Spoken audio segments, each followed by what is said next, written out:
si je te disais que ton succès ou tes échecs sont le résultat de ce que tu fais à chaque jour et parfois même sans t'en rendre compte? Aujourd'hui, j'ai envie de voir avec toi le pouvoir des habitudes et comment tu peux transformer ta vie une action à la fois. Je me présente, Diane Robin, je suis coach et formatrice.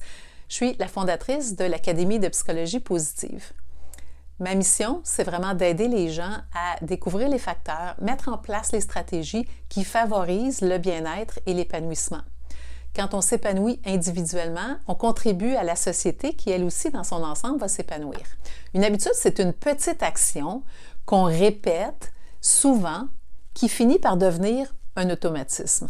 Les habitudes, ça fonctionne un peu comme un compte de banque à intérêt composé. Les bonnes habitudes, c'est comme si on faisait des dépôts dans le compte. Les habitudes, il faut persévérer pendant un bon moment. On va faire nos actions régulièrement et on ne verra pas autant de résultats par rapport à l'effort qu'on va fournir. C'est ce que James Clear appelle la vallée de la déception. Je n'ai pas les résultats auxquels je m'attends considérant les efforts que je fais. Et là où on a tendance à abandonner, et pourtant, quand on arrive à persévérer puis à continuer, à un moment, il y a une espèce de moment magique où tout d'un coup, les efforts qu'on met sont drôlement récompensés. Quand on persévère, le truc magique qui se passe, c'est qu'on finit par intégrer cette habitude-là dans qui on est, dans notre identité. Je te donne un exemple. Depuis que je suis jeune, je fais des cours de danse, que ce soit du folklore, du baladi, du ballet jazz, de la salsa, du tango. Ça a toujours fait partie de ma vie. Donc, je peux dire, je suis une danseuse.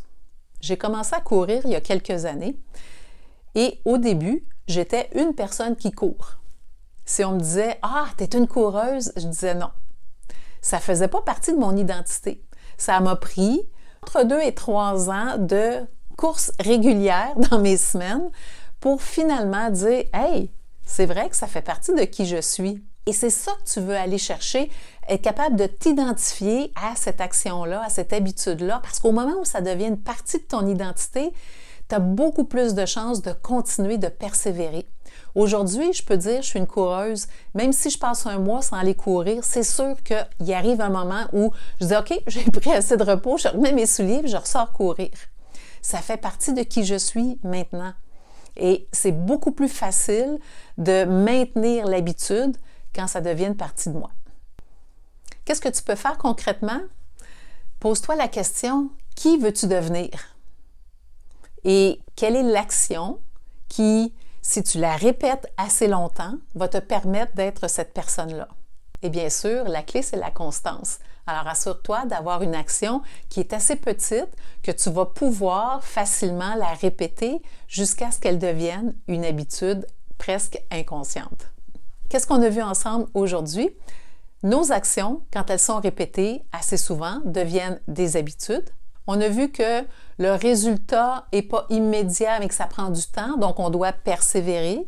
Et on a vu que si ça devient une partie de notre identité, il y a plus de chances qu'on ait envie de poursuivre, de persévérer à maintenir cette habitude-là. Alors, si tu as aimé la vidéo d'aujourd'hui, je t'invite à cliquer sur « J'aime », je t'invite à t'abonner pour obtenir les prochaines vidéos. Et si tu veux aller plus loin, je t'invite à télécharger mon e-book gratuit. Tu trouveras le lien dans le descriptif de cette vidéo-là, c'est-à-dire sous la vidéo. Alors, je te dis merci d'avoir été ici et à bientôt.